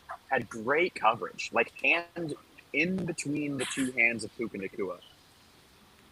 And Puka Nacua just steals the ball from the other side of his hands, pulls it up and over for a touchdown. And it's just like, wow, Yeah, hard He's to find unreal. better coverage. that was actually good coverage.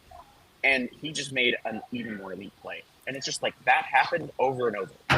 And it's just like, those guys are just good. Like, I would love to play quarterback for a team that on every given play, somebody's wide open. Devontae Adams is legitimately uncoverable in the red zone as well, and now that I'm in a deep hole now in that fantasy league because Kyle Pitts had 40. I need Devontae and Matt Stafford. I've got their stack. I need them to come through for me in a big way on Sunday. So that is what I'm rooting for. But I would, Who and even I guess plays fantasy football anymore? yeah, that's fair. I should be rooting for the This Rams season's been over since week 3. because the Lions are on the Bears' heels. I need to Yeah. root for the Rams, even though that pains me as a Chicago former needs St. they Louis need, Ram enjoyer.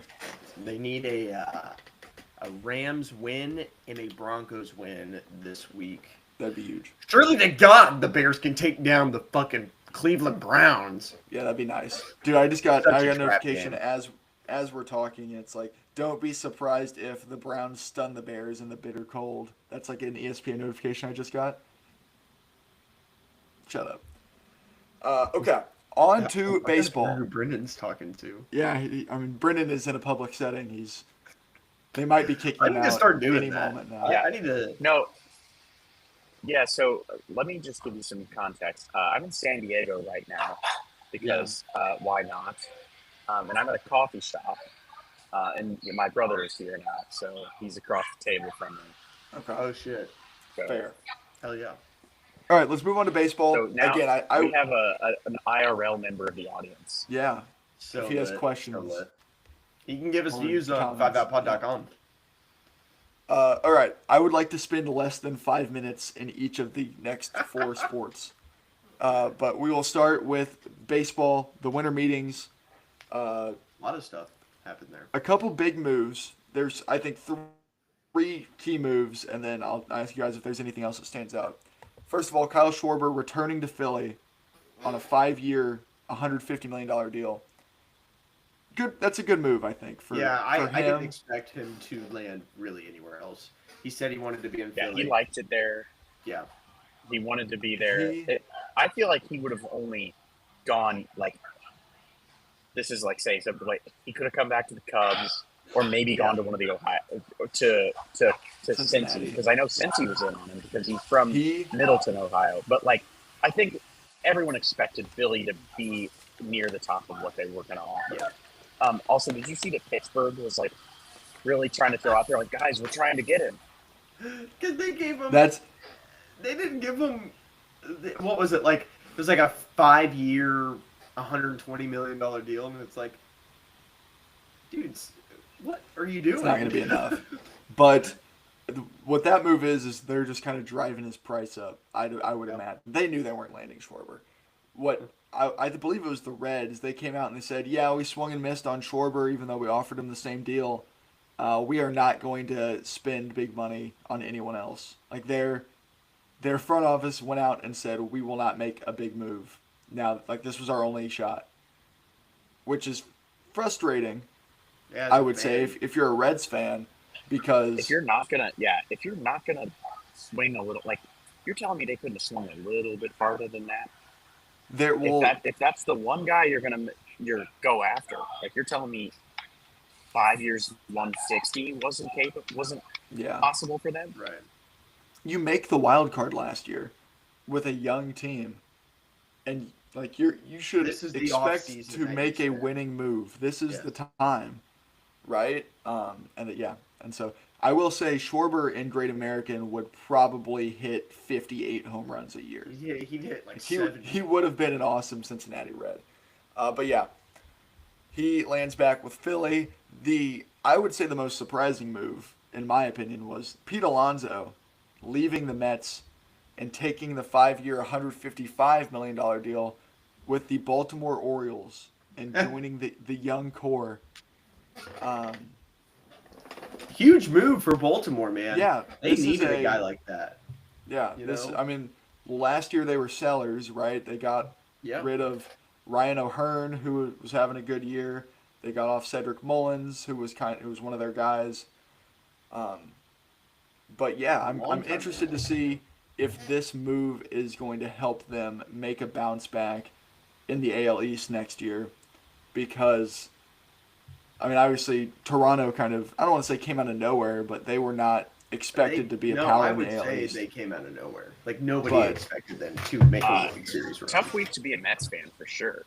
Yes. Yeah, Because so the other move is Edwin Diaz signing a 3-year, $69 million deal with the Dodgers, which, again, we want to talk about hurdling towards a lockout. These are the That'll kind of do it. moves that will do it. I will say there are a lot of teams out Hot there take, that could have. I think that's an overpay. It is, but if I that's going think to that's be an overpay. if that's the going rate on a guy like Edwin Diaz, there are a lot of teams out there that could have paid that same money. That's the thing, though, is especially with relievers like that. You saw Hader get signed to a big deal, and yeah, he's been good, okay, but there's no sense in paying a closer that much money.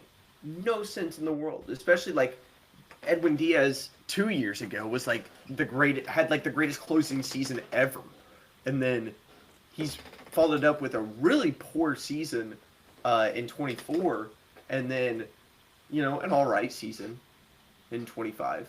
But Isn't that like, that just feels like the arc for every closer in baseball history? yeah, that's why you Two or don't three it's like, seasons of absolute dominance, and then they kind of fall off, or people figure them out.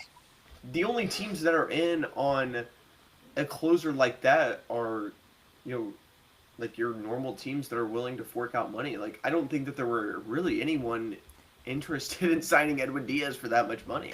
That's it. The other thing is, like, in general, the reliever market is dominated by the big market teams because those guys are typically more replaceable, right? You can build a strong bullpen within your system as a small market team, Yeah. and then you let those guys go. Like, if you're a small market team and you have a star reliever and a star infielder, you're keeping the star infielder 10 times out of 10. Yeah. Because their bullpen guy is easier to replace. Which is like, I mean, you just saw Milwaukee. Yeah, that's always what they've done for the Yeah. past 7 years. They Yeah, they Tampa. work together. They'll trade away Devin Williams and they're going to trade away Trevor McGill too. It's just going to happen. They're not going to pay these guys, and there's no reason to. Whenever you can, go out there and you put together a top 3 bullpen with fucking Brendan, Austin, and Graham. Like this is what they do. But Development. If I I don't showed know. up, if I showed up, the Milwaukee Brewers would make my fastball spin rate go up by like 1,000%. You would actually and I'd be able to throw like 7 pitches. They would turn you into a 3-5 guy who comes in like the 7th. It's July 2nd, right? You're gonna be going, and people are gonna be like, "Man, this guy, he's kind of all right." Where'd this guy come from? It'd be one of those guys like Omaha, Nebraska. he's not the biggest. He's not the biggest guy, but you know what? He gets outs, right? He just gets outs. He gets out. He's not gonna. That's so funny. But yeah, a lockout's gonna happen. It's gonna happen. And there are people Last thing who, on this, I'm surprised we haven't seen more player options in these contracts for next year. Yeah. Like I kind of expected guys to try to opt out, especially if they do get the lockout. But good move. But you know what? 5outpod.com. If I was at Oh, go ahead, Graham. Austin's article on this. I've already been on this shit, man. I have been on this topic, man. It's gonna happen. All right. The floor's not gonna solve anything.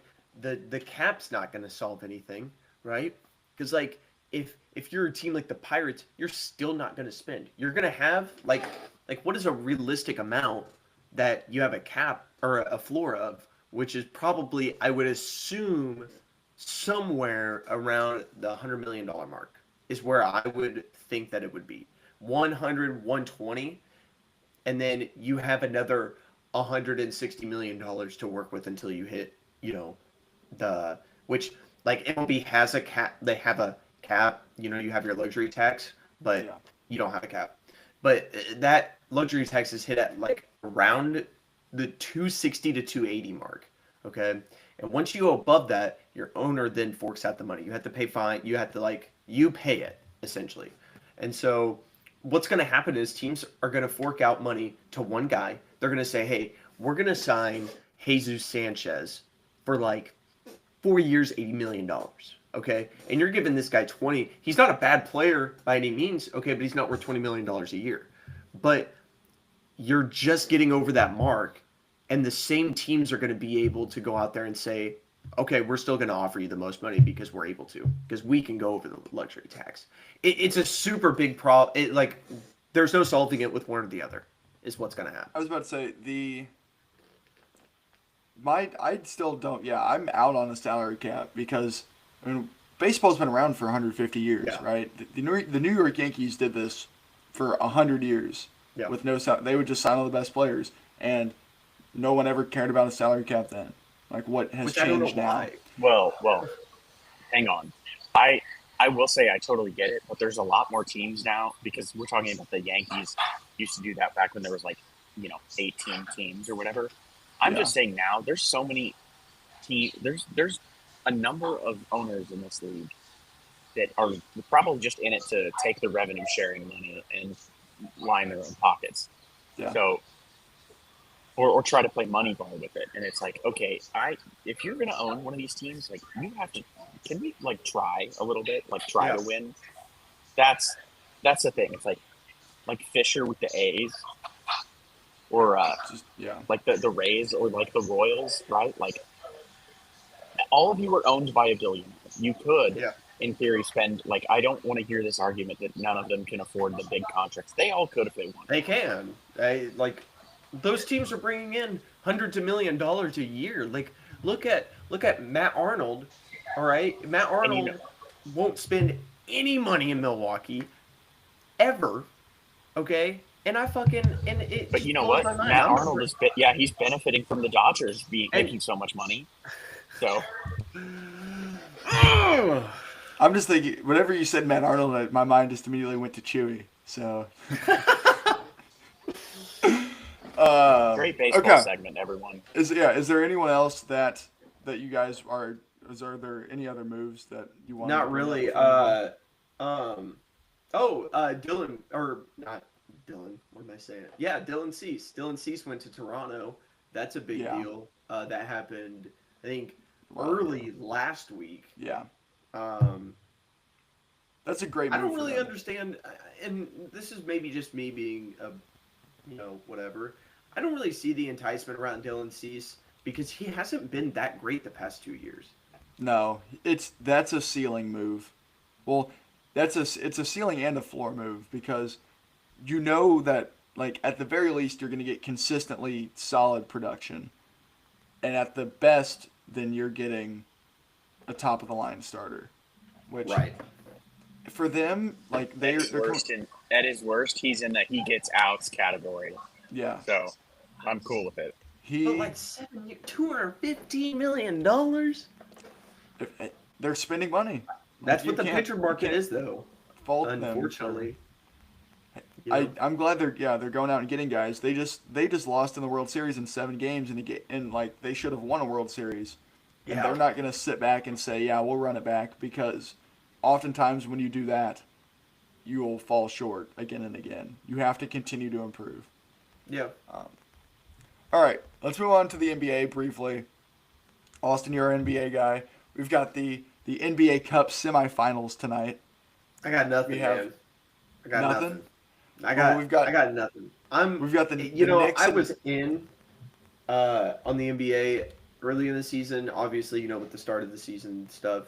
But like, maybe I was sitting there like, maybe people are overreacting on the product not being as good as it once was.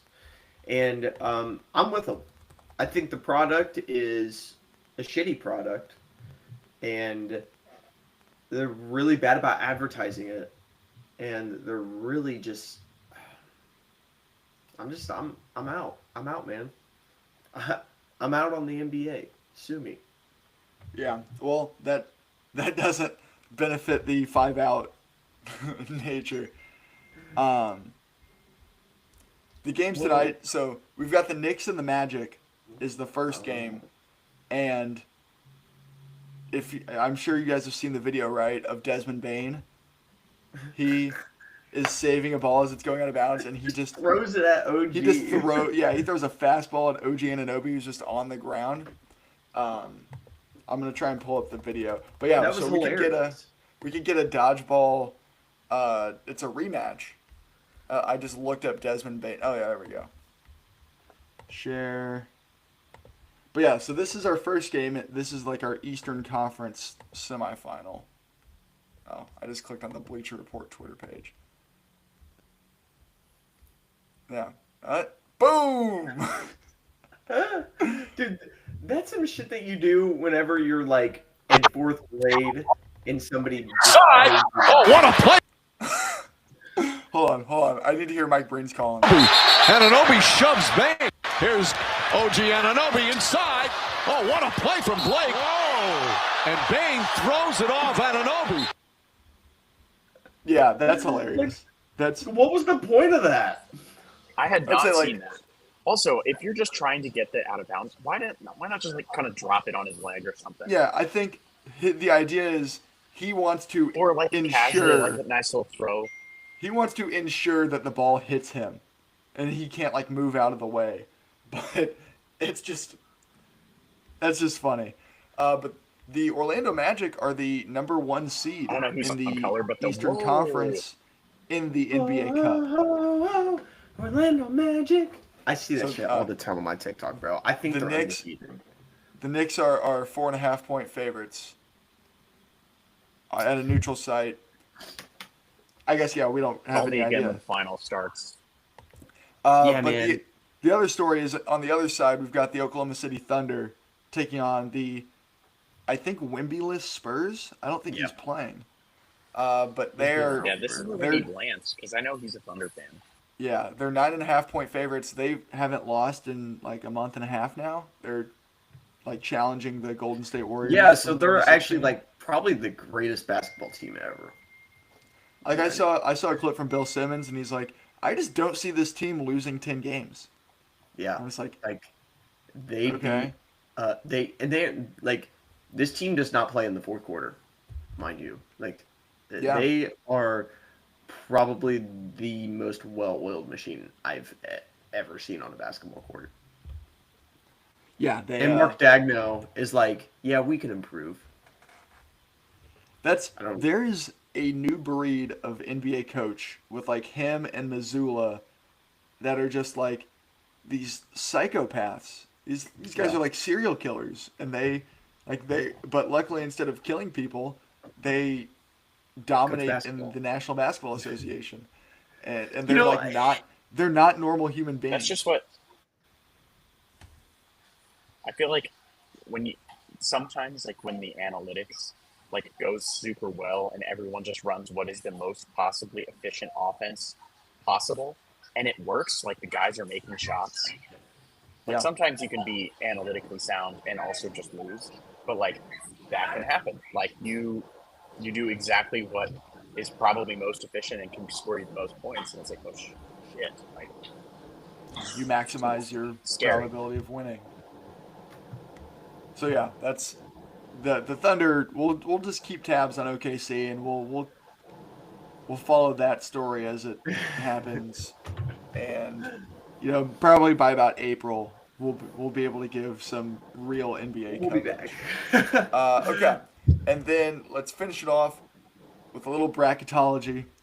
If you just go 5outpod.com/bracketology, or you just go to the homepage, there's a bracketology tab at the top. We will have updated brackets every week that I'll be doing. But for now, I'm going to share my screen with my most recent bracket. Brennan, you're going to like this. Look who is a 3 seed. Whoa! Big game today in Champaign as the Huskers are facing the Illini. It's the 5-out bowl between Brendan and I. I will be watching that game game today.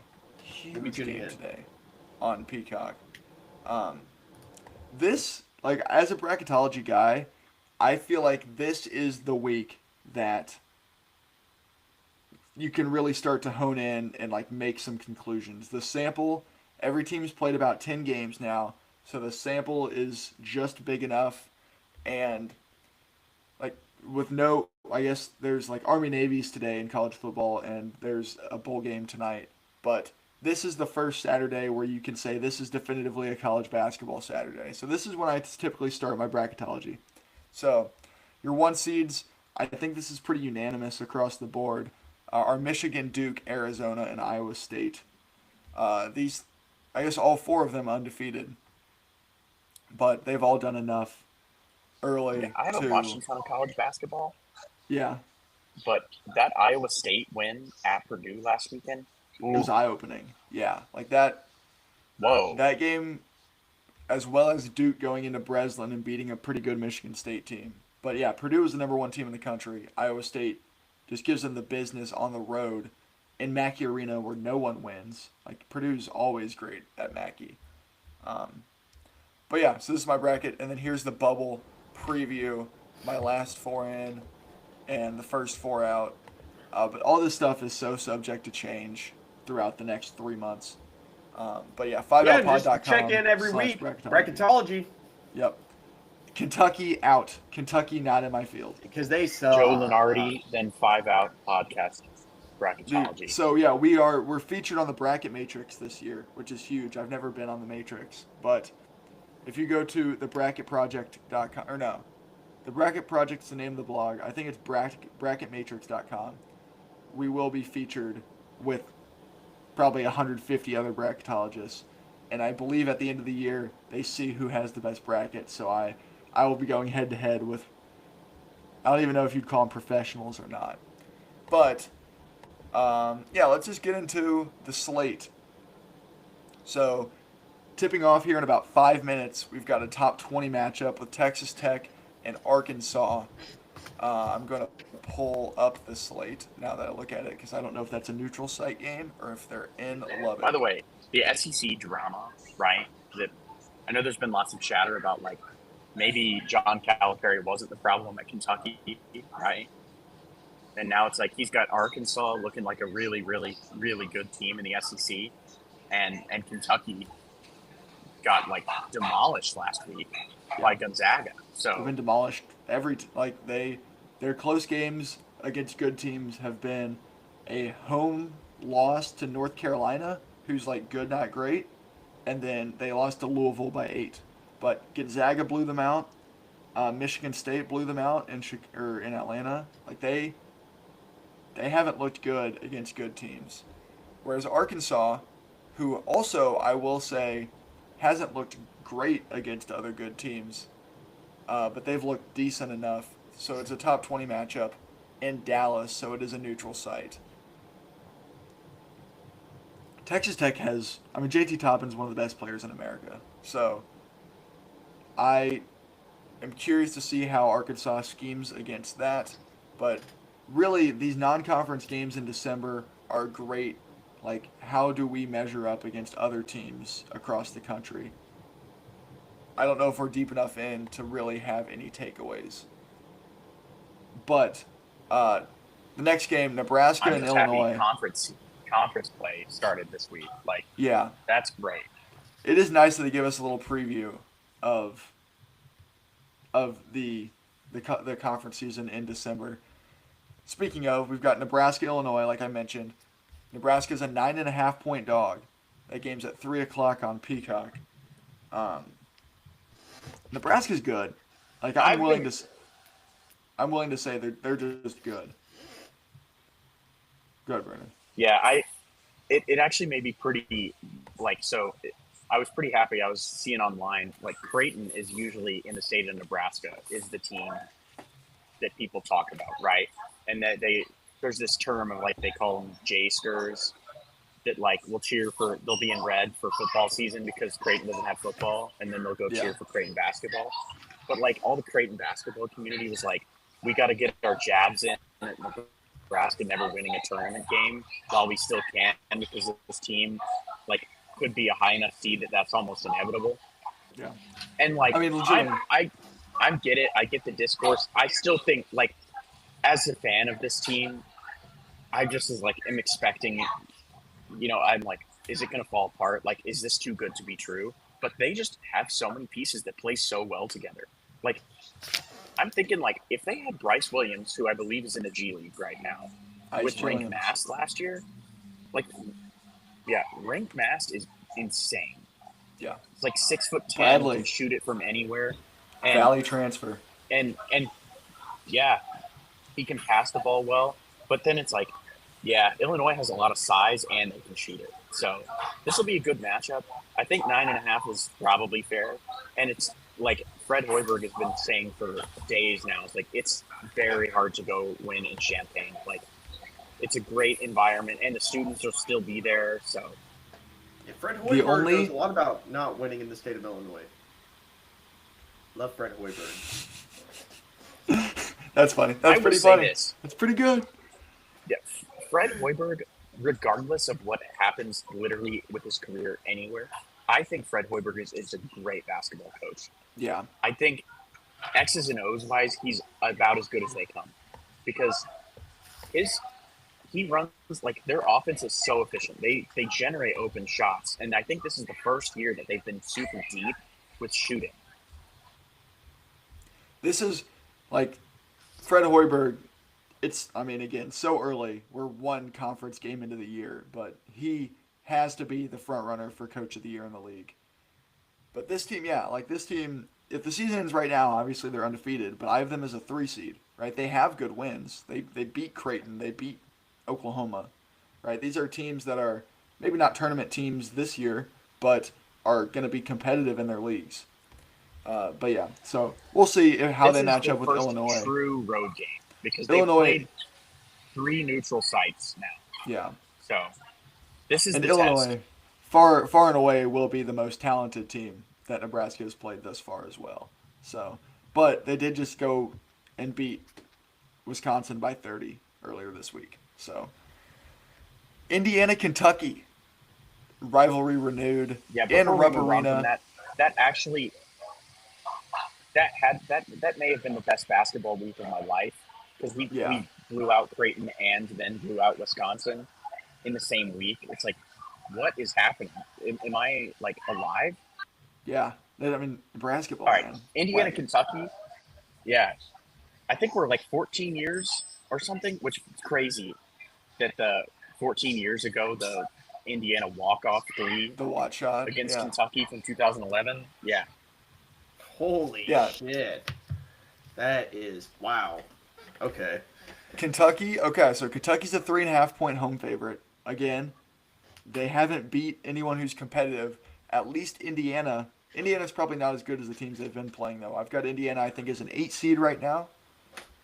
But they're in Rupp, 6:30 on ESPN. That'll be a good one. What else do we have tonight?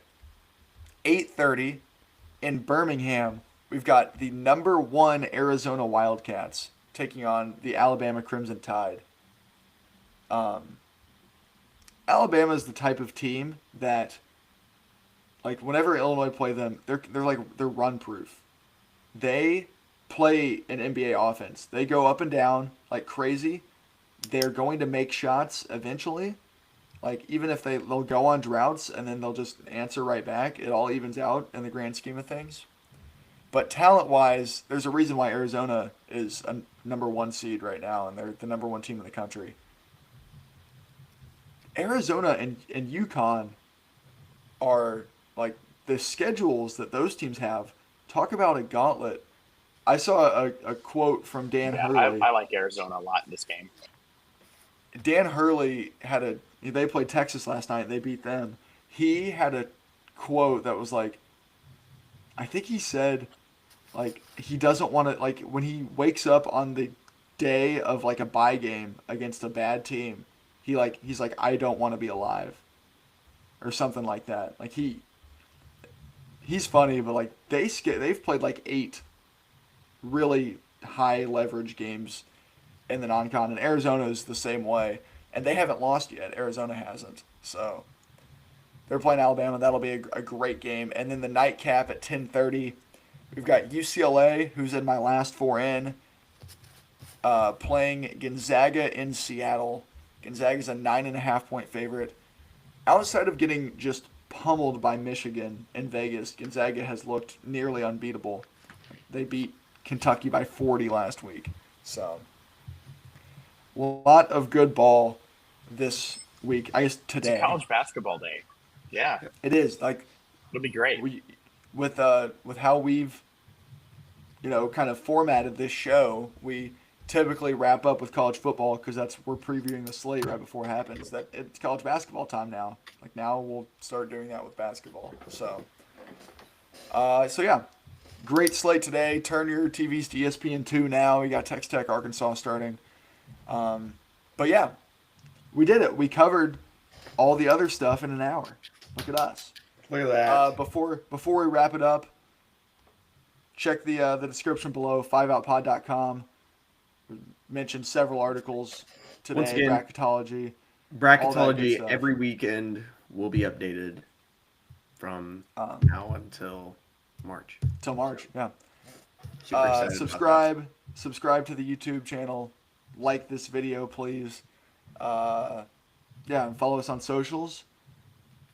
Yeah, I guess that's it, probably, right? No, Yeah, we'll see you guys I think we covered same everything. time See you next next week.